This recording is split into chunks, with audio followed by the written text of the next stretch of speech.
People are calling the 2024 election a change election, but let's be honest, I think every election since 2016 has been a change election already. Voters keep firing one party, then they hire the other, and then they just keep swapping back and forth when they don't deliver the change that they're promised. And it's like we're stuck in this revolving door of disappointment. So Republicans and Donald Trump should be on notice, because if they don't deliver meaningful change, and I think it needs to be quickly, voters are going to boot them out. Those 2026 midterms will come very fast.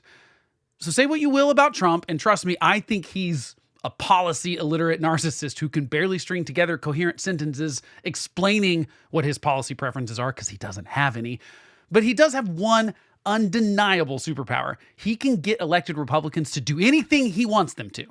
They will fall in line with his agenda like no one else in my lifetime has been able to make them do. And that's why if Trump has the will, or is convinced to have the will, I think he's uniquely positioned to push through 3 big reforms that I think could fundamentally change how the federal government operates. These are ideas that Congress doesn't have the guts to do or tackle on their own, but maybe with Trump's influence, maybe they could happen. These are giant long shots, but they're undeniably change. So let's talk about those 3 policy changes that I would love to see changed about the federal government. Let's do it.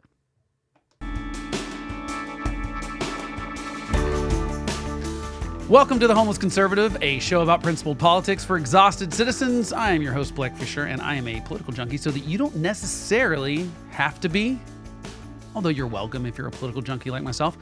Thank you for spending some of your valuable time with me today. I really do appreciate it. So let's talk about change. We keep referring to this as a change election, as I specified earlier in the intro, but what changes specifically do voters want? I think that's where things get a little bit more murky. There are some obvious themes that showed up in the election. The polls before and after certainly showed that people were had 3 specific issues that they were looking at in order: inflation and the cost of living, immigration and the border, and jobs in the economy. That seemed to be everything boiled down to those things. All the way down at 4% of people said it was important to them was foreign policy. That's a little ironic to me, because I think the president specifically is uniquely connected to foreign policy, and yet we just don't care about it, even though World War III might be starting, I don't know, anytime. These are things that I would think that we would pay more attention to. But whatever, I can't change the way people are feeling. That's fair, and we've established this. But you know, these are the things that people care about, and these are the things that they want change on. And I don't know that. I think this was clearly such a rejection of Biden and Harris and really the Democrats as a whole, because they just went, you guys are clearly not focused on the things. If you can't even admit inflation was a problem that you all maybe caused, then why would we trust you to solve the problem? So these 3 things are not going to be things that are policy prescriptions. They're not going to solve those specific things, because I don't know that there's one policy prescription that Trump or Republicans could do that would solve these issues. Because I think, again, Washington and the way it operates, that's the problem. And that's what you've got to fix first before any of this other stuff gets solved. Because we've got lots of big problems that we need to solve. And there's a lot of structural problems inside the federal government that I think prevent that from happening. The first of which is that Congress just doesn't do their job. Congress is trying to defer all of their stuff to the executive branch, and it would be nice to have a president that comes in and says, that's actually your job, not my job.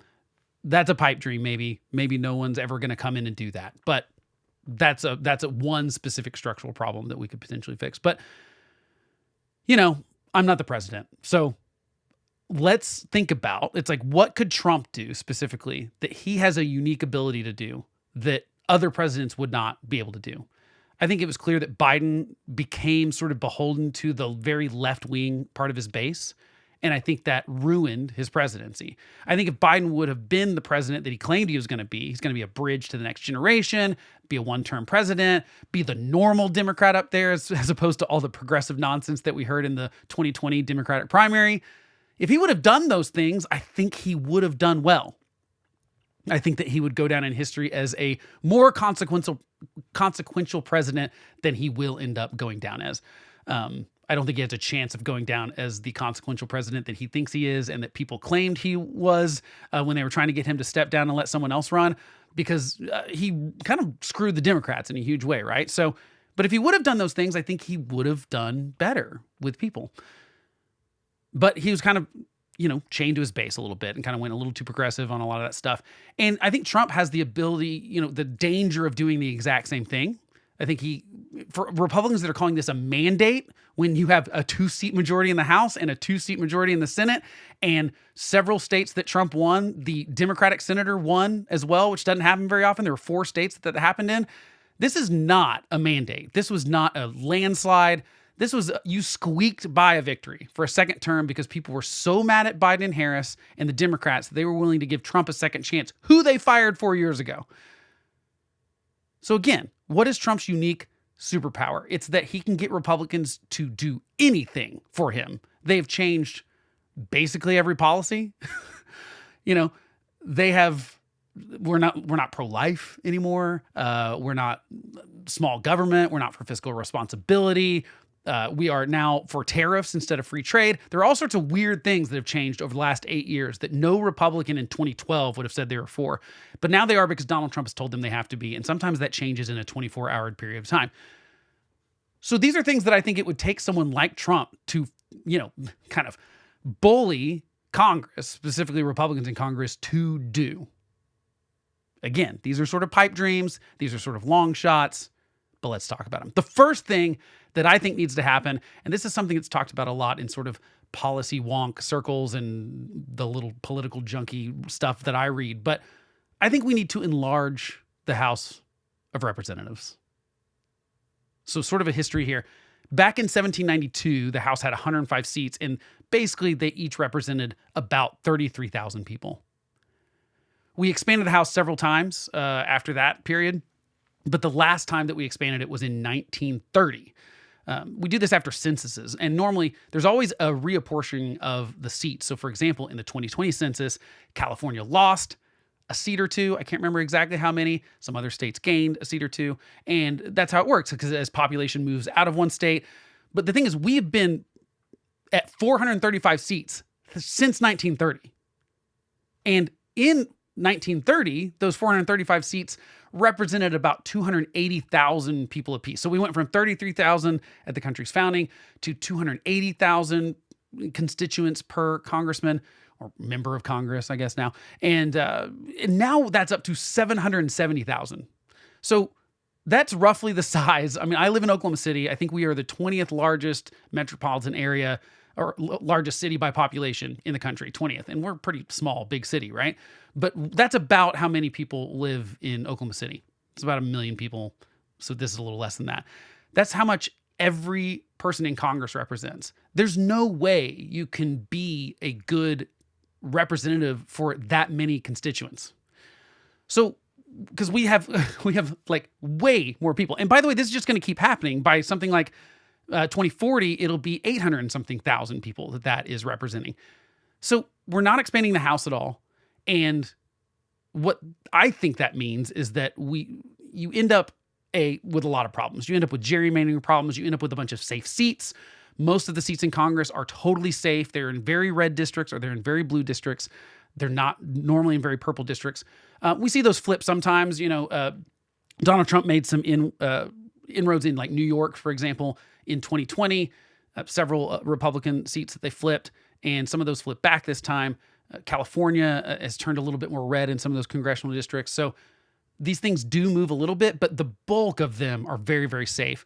And what you end up with is people using Congress as a sort of stepping stone for whatever they want their career to be. Congress used to be a thing that people went there and it was a public service. They went maybe for 4 years, for 8 years, and then they came back and did their normal job, and it rotated out like that. Now we have people dying in Congress. We have people, Dianne Feinstein has to move power of attorney over to people, but she's still voting in the Senate.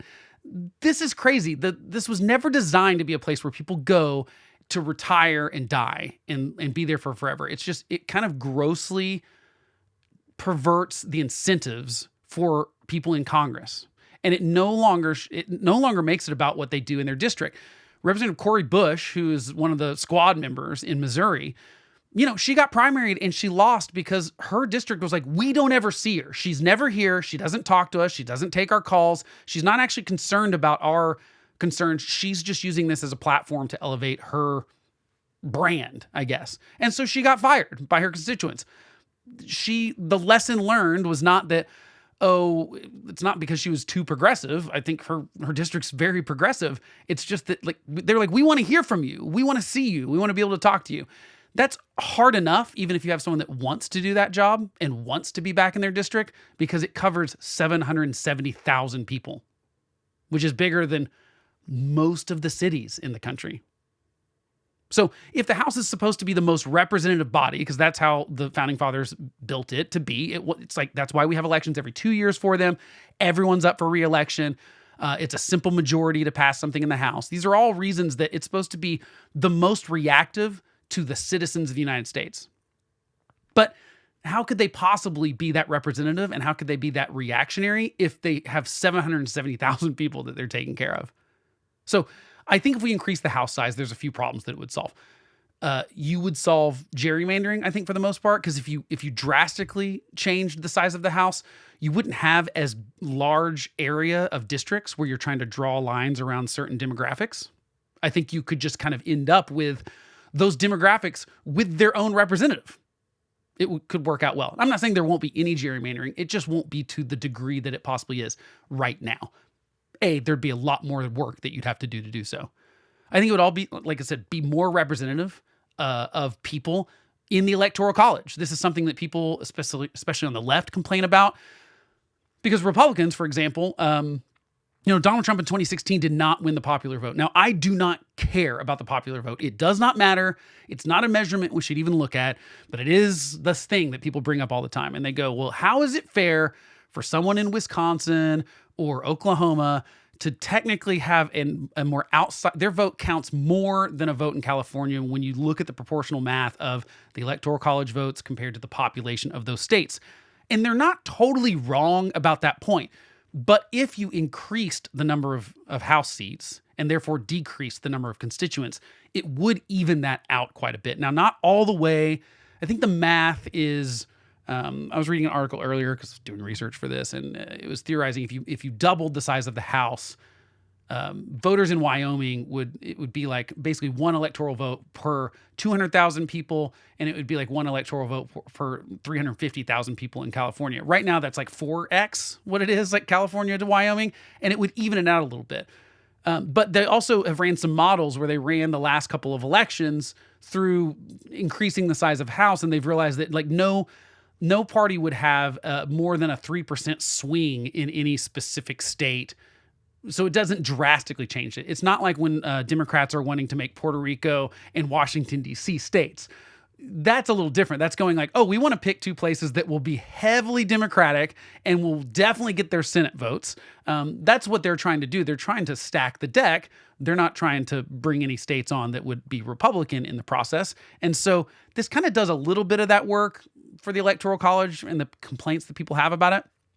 It's not exactly perfect, but I think the Electoral College works just fine. It would just appease some of those people's arguments. I think it would require less money to run in smaller districts. If you have more of them, just by the nature of the district being smaller, you don't have to run as many ads. You can knock on fewer doors. I think it would open up challenges to incumbency. I'm not saying we wouldn't ever have an incumbency problem again. It's just that it would be a little bit easier to kick those people out of their seat. I think it would be much, much harder to be a sort of pundit politician just trying to get on TV if the size of the House moved from, let's say, double it. Let's just say it goes from 435 to like 800 or 900. There's a lot more people that need to be on TV, and it'd be harder to get in front of them. Now, I will say this, maybe that just makes it more performative because people just have to be more outrageous to get on TV and make a name for themselves. It could definitely have some trade-offs there, but it would undoubtedly increase the number of independent or non-party affiliated members of the House.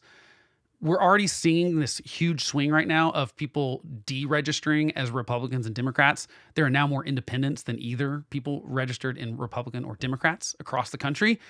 And there were actually more people that voted that were independent in the 2024 election than Democrats did. Republicans still outvoted independents, but independents outvoted Democrats in 2024. That's the first time that's happened. So we know there's a lot of people that are kind of tired of the two parties.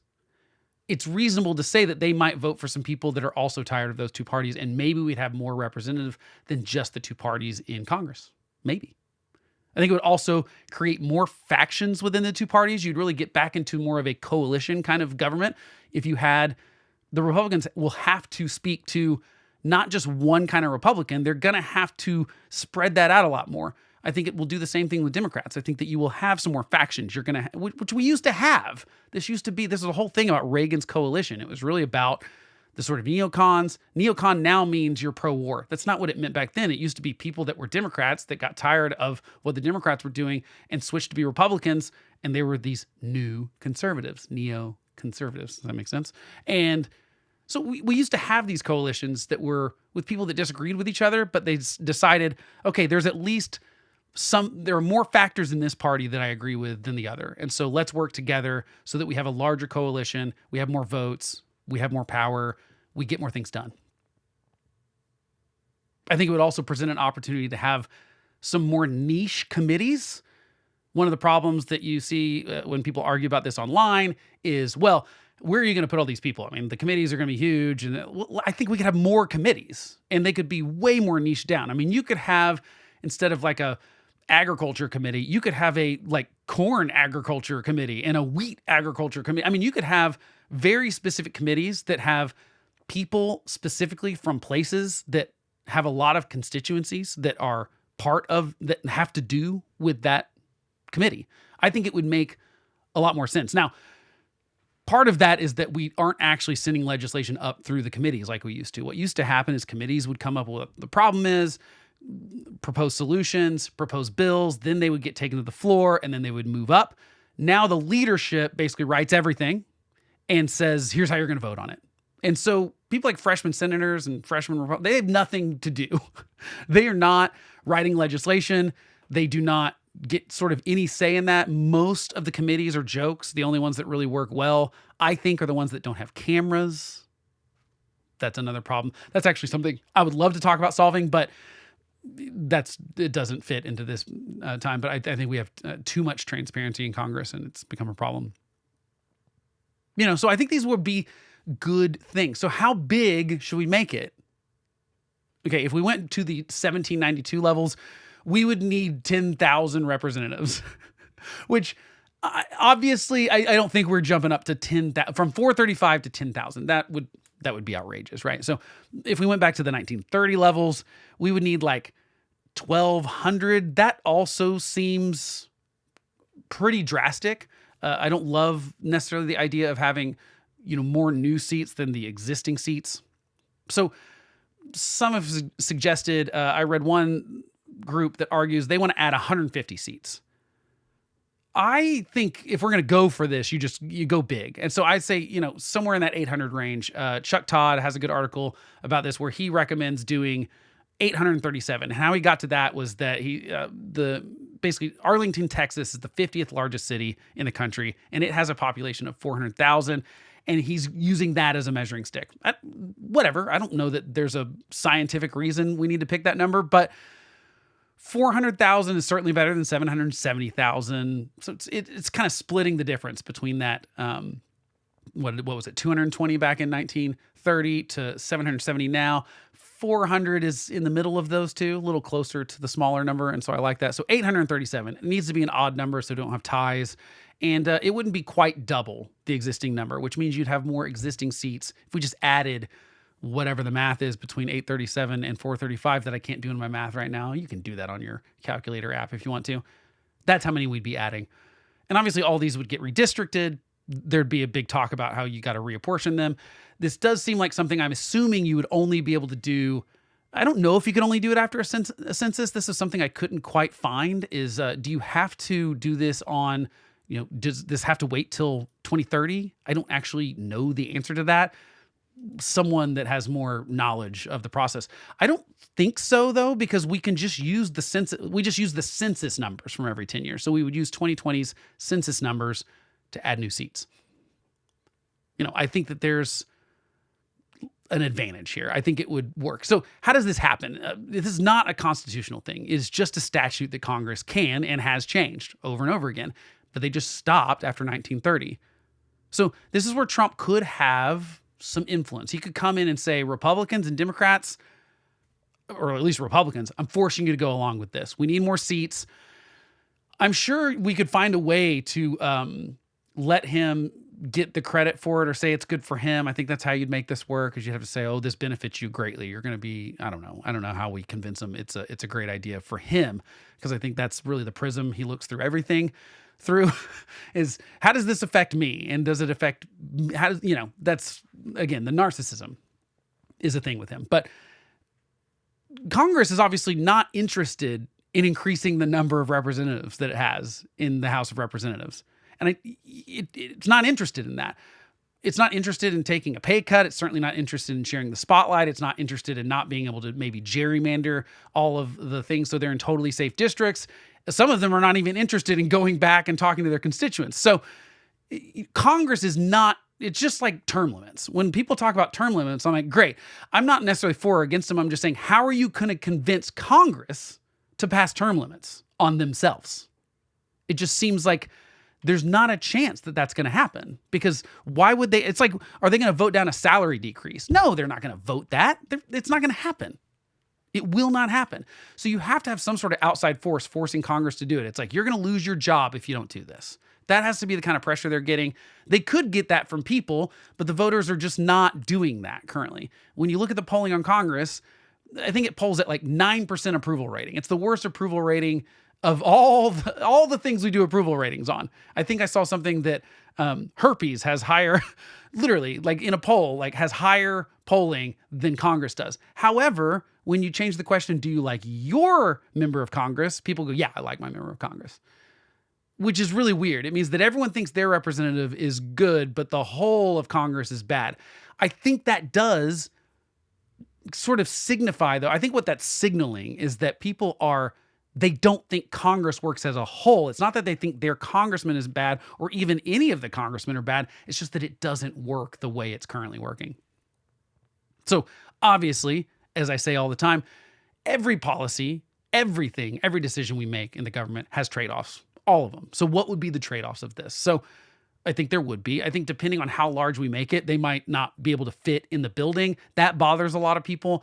That doesn't necessarily bother me. When we've got technology, we've got things like you can Zoom calls, we can do all these sort of things. You can do committee meetings virtually. You could do votes virtually. We'd have to change some rules. Some traditions would have to go away. I don't think that's a bad thing. In fact, it is sort of a trade-off in the sense that like maybe we couldn't get everyone in one building and people think that's a problem. The upside to that would be maybe we could rotate it in such a way where people would be able to stay in their home district more often and could spend less time in Washington. I think that would be a good thing for voters and the congresspeople. I think it would be. So, just an idea. So, but that could be a trade-off.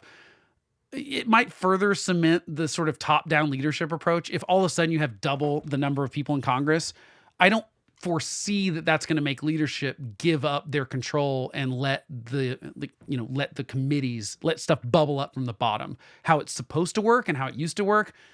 I think that they're just going to clamp down on the leadership thing. And so you have to solve that a different way.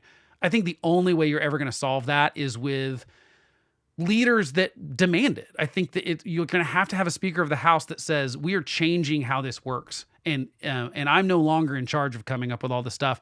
I'm the leader, I'm the Speaker of the House, and I will help my party. But the goal is you committees come up with what we're going to do and bubble it up. But that's what it's going to take as a new kind of leader. I don't think this is going to solve that problem, but it would be a downside. I think it could get clamped down a little bit more.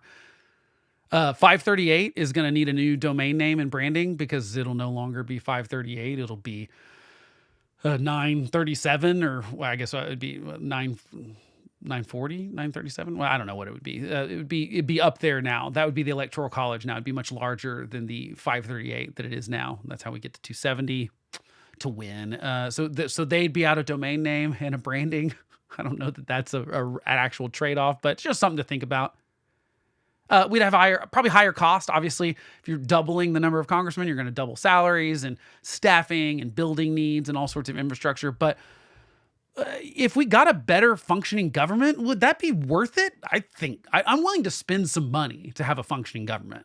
Like, I don't think it's all about cutting all the funding for everything and that's going to solve things. I think some things actually need some more funding. And if we had a functioning Congress, I'm willing to spend some more money on that. So anyway, that's idea number one. Expand the House of Representatives. Again, it's a pipe dream. It's a huge thing. Do I think it'll really happen? No. I'm just saying if we want, like, no one would argue it wasn't change. It would be a big change. Okay, number two.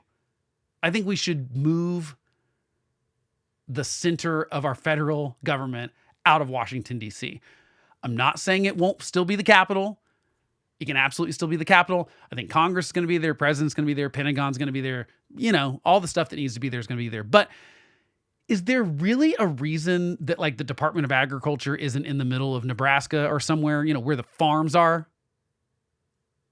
It doesn't seem like it should all be in D.C. So here's some problems with, I think, the center of the country essentially being Washington, D.C.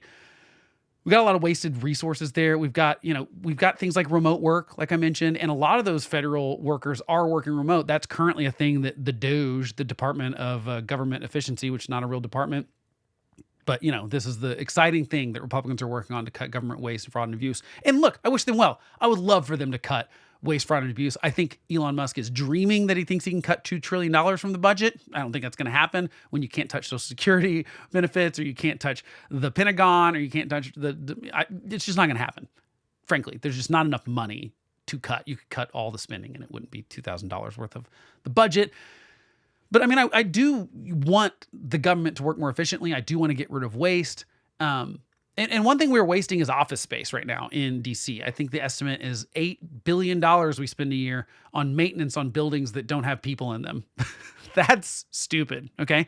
But it's not just about the empty buildings. It's really about the mentality that people feel like Washington is not looking out for them. And we talk about Washington like it's this place where these elites live, and that's fair, okay? Look, 5 of the 7 richest counties surround Washington, D.C. Washington, D.C. is not representative of the United States. 92.3% of the District of Columbia vote went to Kamala Harris. That is not like anywhere else in the country. 92.5%. That is staggering how democratically controlled it is, how entrenched it is. And I think that when all of those people are right by each other, it creates a new kind of bubble. So Washington, D.C. is its own little bubble. We talk about filter bubbles all the time. We talk about how Republicans get in their little filter bubbles and they only read Fox News or whatever things make them happy, and Democrats do the same thing. Imagine being in like that kind of bubble, but you're also everyone you're surrounded with, everyone you work with, everyone that's on the train with you, everyone in traffic with you, everyone at the restaurant you're with. You all have the same job, essentially. You're all working for the federal government or in a job that's related to working with the federal government.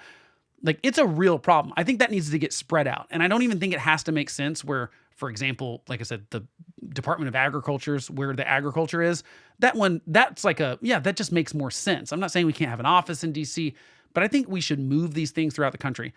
It does a couple of things. One, they're talking about firing people and getting rid of the bureaucracy. This is a great way to do it. Be like, look, you work for the Department of Agriculture. It is now moving to Nebraska. You have 2 options. You can move to Nebraska or you can find another job. Those are the options now. I think it takes care of some of that. It also potentially lets you hire from the areas that are actually, for example, we've got something like 200 different agencies. It's outrageous. We probably need to get rid of some of them. Maybe DOGE will do that. We'll see. For the ones that we know we need, we need a Department of Defense. I think that one probably needs to stay in DC. But we can have these things all over. It does a few things. First of all, we are really, really, just strategically from a military standpoint, you can drop a bomb on DC and basically take out the entire federal government. You can just wipe it out with one big bomb or one attack. That concerns me. If you spread that out a little bit, you got agencies. I mean, like, why the FBI? Why does the FBI need to be headquartered in DC? I don't see any reason it needs to. I know this will increase travel potentially because I know these people are going to need to go to Congress. But again, I've been working remotely for years now, since the pandemic in 2020. I've been remote. I work at home. Every meeting I have is like this, on a camera and talking to someone on Zoom or something. And A lot of people are doing that, and it works fine. I think most of the studies have shown that productivity, you got some bad workers, but there's bad workers across the board, whether they're in an office or in virtual situations. So my point is we can solve all those other questions of like, oh, people are going to have to fly more. Okay, that's fine. Some people are going to have to travel more. That's going to be part of their job now. Some people are going to be able to do it remote. But I just think the benefits would be, first of all, like there's a department of like small business kind of stuff. Well, why is that not in people's backyards where the businesses are? The businesses aren't all in DC. Those should have offices throughout the country, or at least be in one place. And like I said, maybe this is just more of a way for states to have some ownership over those agencies. I just think it would really disrupt the us versus them mentality of everything. Maybe this is just a big giant waste and it wouldn't solve anything. That's a fair counterpoint to it. But like the lobby culture, specifically in DC, is kind of this gross revolving door. And people complain about it all the time, but I'm like, okay, what's your solution to it? The lobby problem in DC is that the reason those 5 counties, 5 of the 7 richest counties, by the way, the other 2 are in San Francisco. The reason the 5 richest counties are out there, which is a little unfair because they're actually innovating stuff in San Francisco. That's actually the tech sector that's actually making those ones rich. So they're actually, building things. The reason they're rich in DC is because it's lobbyists. It's this revolving door where you go to Congress, you work there for a few years, and then you leave Congress, and then now you're a lobbyist for some firm or some industry or something, and you make bukus of money. And it's sort of this weird incestuous things where people go from being lobbyists to being in the government to working, whether they're like being elected or being working in the government, and then they go back to being lobbyists. And so it's this really kind of gross incestual thing where there's tons of money floating around, but they're not really producing anything. The government does not make stuff. The government is supposed to manage things, and we've given the federal government way too much to do, honestly. But the difference between San Francisco, those 2 rich counties out there, is they're making stuff. They're making iPhones, they're making apps, they're making computers, they're making all sorts of things that people buy and need for work and pleasure and all sorts of things. No one's making anything in DC that justifies them being as rich as they are, in my opinion. So if you spread that out, it makes the lobbyists have to move around more, in my opinion. So maybe they have to spend more on flights. You'd spread that money out to not just the counties surrounding DC. Maybe those lobbyists have to live in, like I said, Nebraska to lobby the Department of Agriculture. Okay, well, maybe that spreads that money out a little bit more into those economies.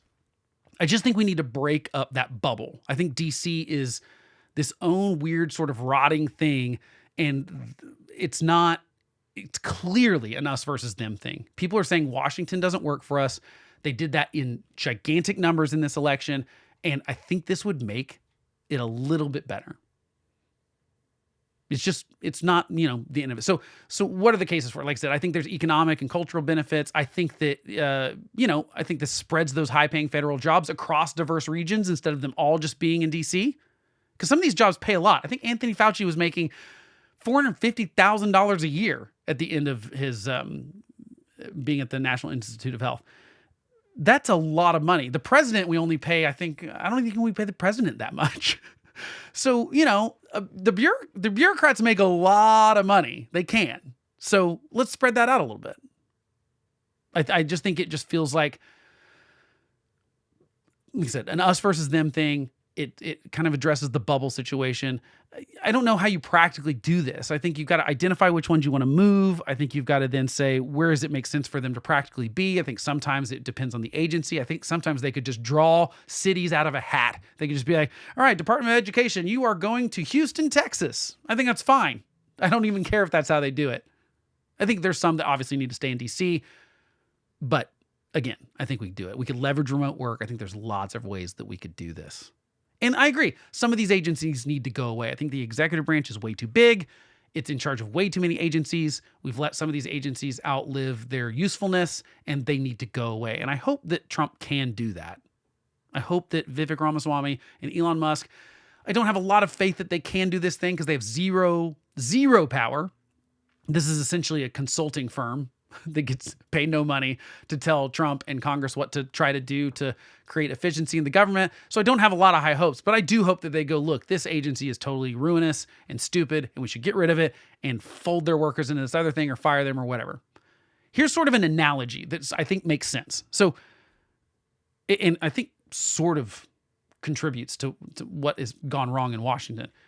Walmart is a huge retailer. I'm sure you're aware of that. And a long time ago, Walmart essentially said to the people that wanted to sell stuff in their store, if you want to sell stuff in our store, you got to have an office here.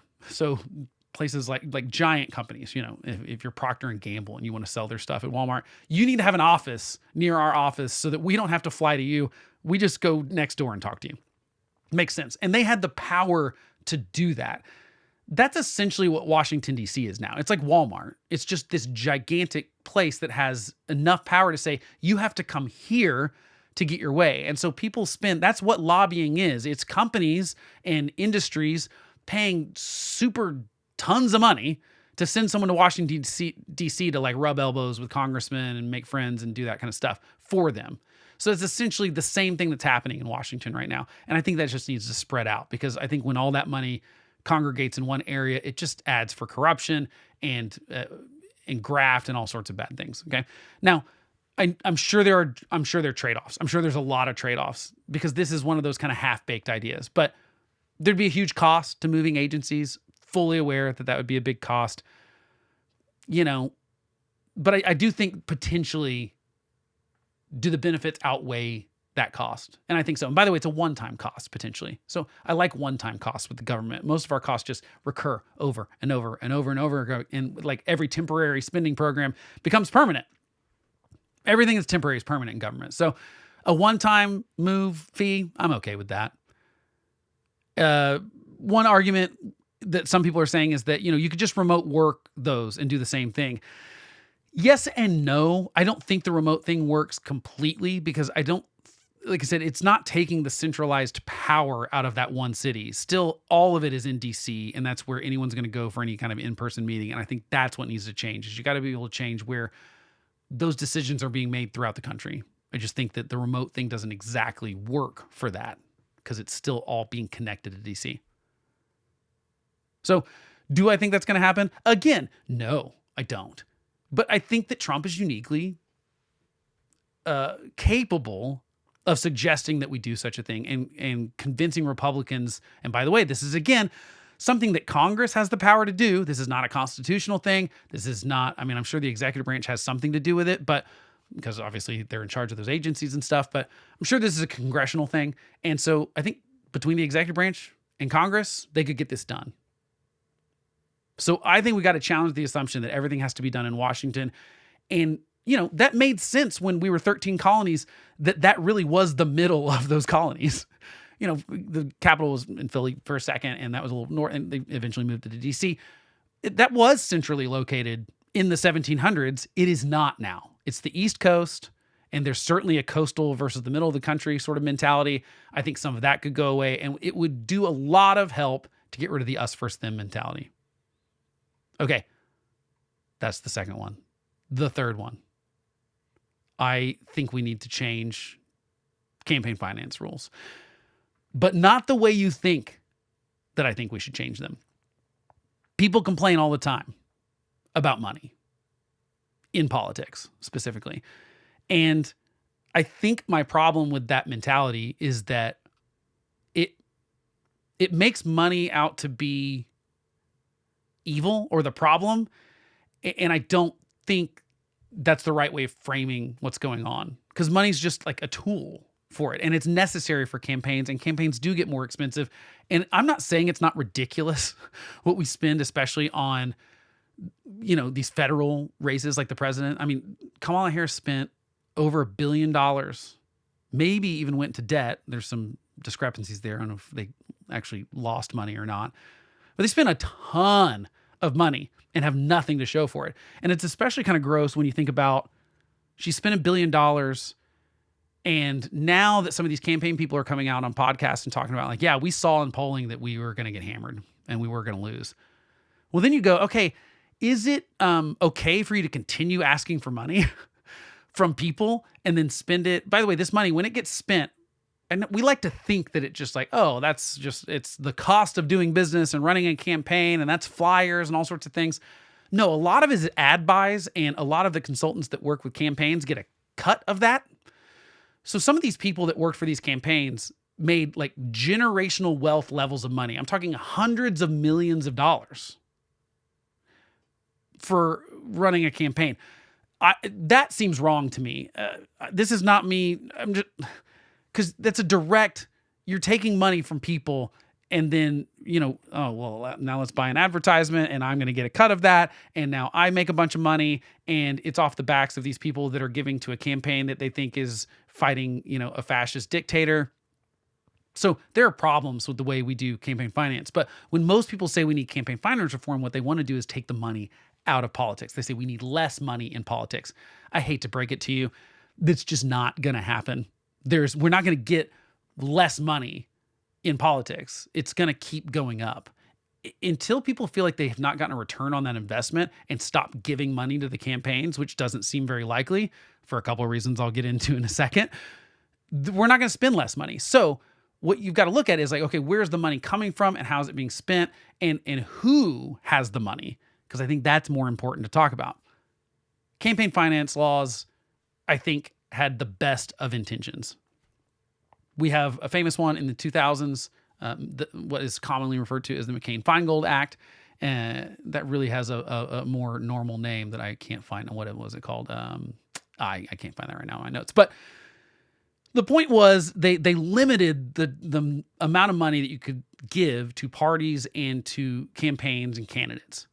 And the goal, obviously, was to say, okay, look, we don't want some billionaire to be able to buy an entire candidate. Like, we don't want Elon, today, to use today's terminology, we wouldn't want Elon Musk to be able to completely fund Donald Trump's campaign without any other individual contributions coming to it. Because people are concerned that, like, well, then Elon Musk totally controls that candidate. And I don't think that's an unfair belief, okay? But we could say the same thing about Democrats. This has been a long time thing. Billionaires and millionaires get vilified a lot. But here's the truth. A lot of those, that campaign finance law capped federal giving annually, I think, at $3,000. I think that's what it's at now. It was $2,900. I think it might be a little higher than $3,000 now. But that essentially means like I can give $3,000 to a campaign. So can a billionaire. We basically, talk about equity. It makes us equal to that. The problem is that that's not where most of the money is now. The money's coming from two different places. It's not necessarily from maxed out donations, although that does happen. Small dollar donations are huge. Barack Obama changed the way campaigns worked in the sense that they said, okay, instead of going after big fish, for example, let's say you need $1 million. You could go get $1 million from one person, or you could get $10 from 100,000 people, right? That's harder to do as far as there's more people you got to go after, but you don't have to worry about them being millionaires because you're just asking for $10 from 100,000 people.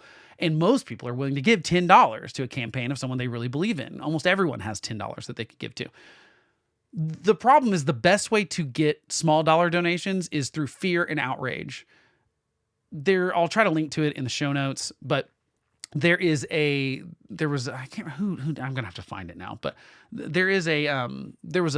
article that I read that was basically comparing these automated, I think it was CNN, actually. I'll look it up. But there was this problem where both campaigns, this was looking at Kamala Harris and Donald Trump specifically, they're sending out these campaign things, and a lot of them have a lot of the fear stuff. It's like, oh, you got to prevent the crazy liberal left from blah, blah, blah, and give us a donation. A lot of those things were kind of deceptive in the sense that like you'd click a button, you'd donate $10, and really there was a thing that was checked that was saying, and we're going to take out $10 every week. This is a recurring donation.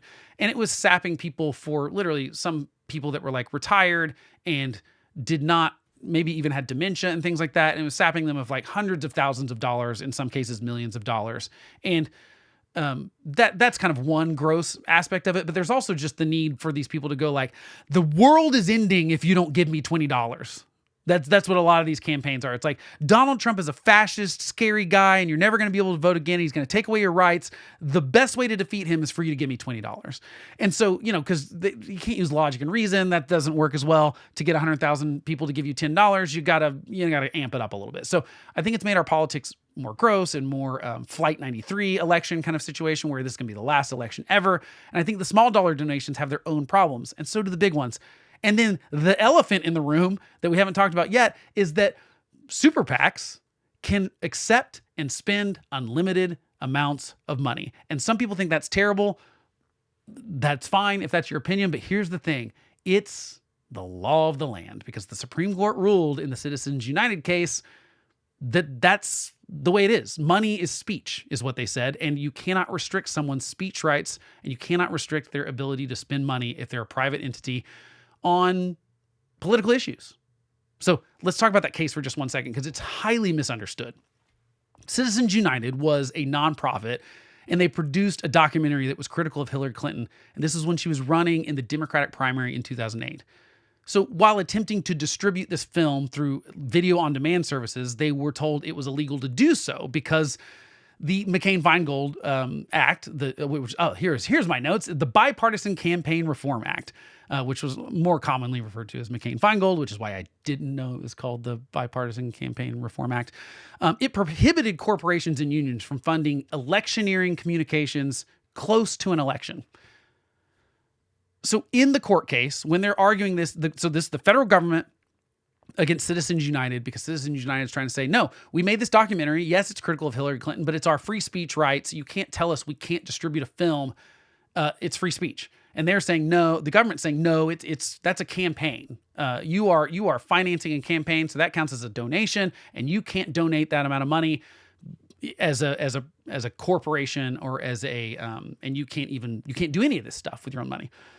In the actual court case, the government's lawyers argued, because at one point, I think it was Scalia, don't quote me on that, it might have been Kennedy, basically asked, okay, so what if there was a book that someone wrote, and it's a book, and it talks about whatever, it's just a book. It could be a novel, it could be any kind of book, and at the end of it, and I'm summarizing here, don't exactly quote me on this, obviously. Basically, and at the end of it, maybe the book had and I endorsed this person for president, and that came out in October. Are you saying the government would be able to ban that book from being sold? And the government's lawyers said, yeah, yeah, we think that would be appropriate. And obviously the Supreme Court and people in general don't love the idea of banning books. We talk about money and politics and all this kind of stuff, but the second you say the government said out loud in a courtroom, their lawyers said, yeah, we think it would be justifiable to ban a book because it had a political endorsement inside of it if it was too close to an election.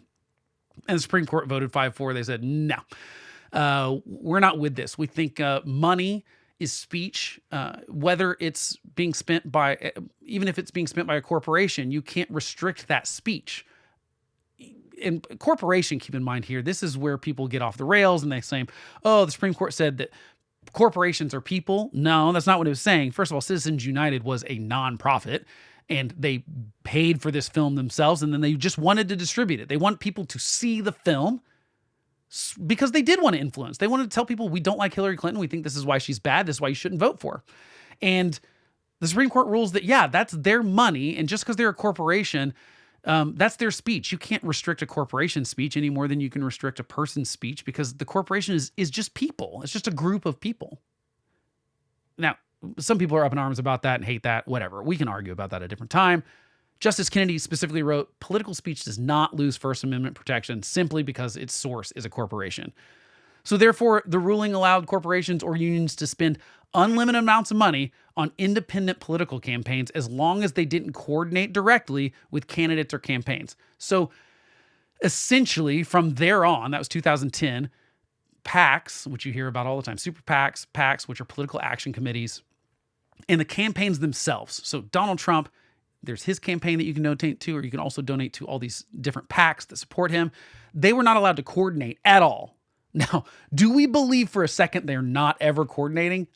No one believes that. It's just too easy. You could call someone. There's just so many ways that you could do it.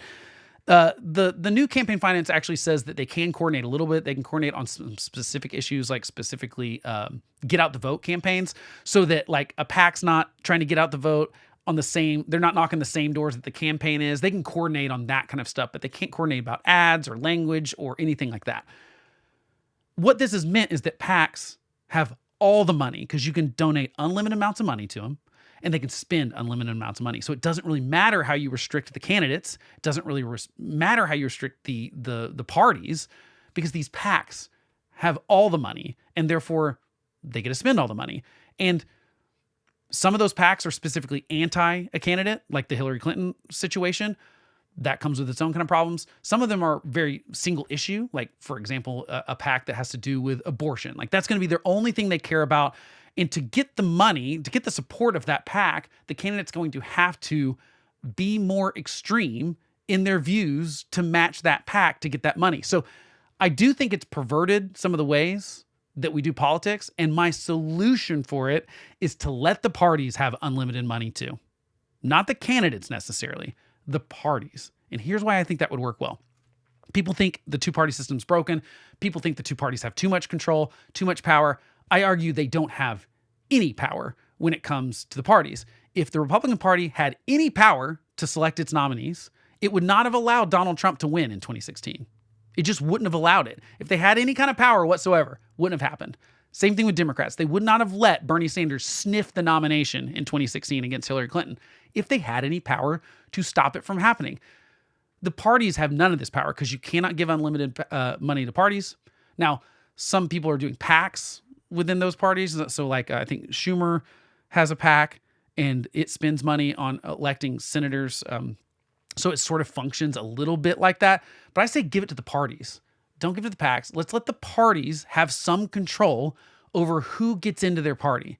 This is especially important if we do the first thing that I wanted to do and expand the House, because there's going to be a lot more people that they have to get elected. So I think we should have an individual can donate 3 different ways. They can donate specifically to a campaign. We can still have a limit on that, $3,000 or whatever. They can donate to PACs, unlimited, but knowing that those PACs are generally either for a specific candidate, which means you either throw your money into the Donald Trump PAC or let's say the Kamala Harris PAC, because that's more a thing. There's a PAC for Kamala Harris. We donate a bunch of money. All that money's gone. She didn't get elected, and it's wasted. It didn't do anything. Whereas if you give it to a party, the party can then decide where they're going to put those resources. So they can say, hey, we think this race in Wisconsin is really important. We're going to put more money into that. Or even in the primaries, they could say, we like this candidate more than this other candidate. We're going to give that candidate more resources. We're going to pay for advertisements for them. We're going to back them, whatever, however you want to do that. A lot of rules have to change here, but I think you need a healthy Republican and Democratic parties. The problem is not that the two-party system is broken. It's that the two parties are not functioning well. They're not healthy. And I think one way to get them back healthy is to give them more money, because they only have one goal. Parties' only goal is to get elected and stay in power. They want to have a majority. They want to keep that majority so that they can continue to change laws and do things that they want to do. So their motivation will be to win. If they don't win, people will stop giving them money. If everyone donated a bunch of money to the Republicans and they just blow it on stupid stuff or bad candidates, people are going to stop giving them money, and it will work itself out. That doesn't work right now with PACs, because these PACs, for the most part, pop up in support of a specific candidate. So you're essentially just giving to that candidate. And I think we're wasting a ton of money. And I think if you gave it to the parties, they could be a little bit more diligent about who they're picking, which candidates. Like I said, I'd love to just get rid of the primaries. I think that I'd rather go back to the smoke-filled rooms, but I don't think that's very realistic right now.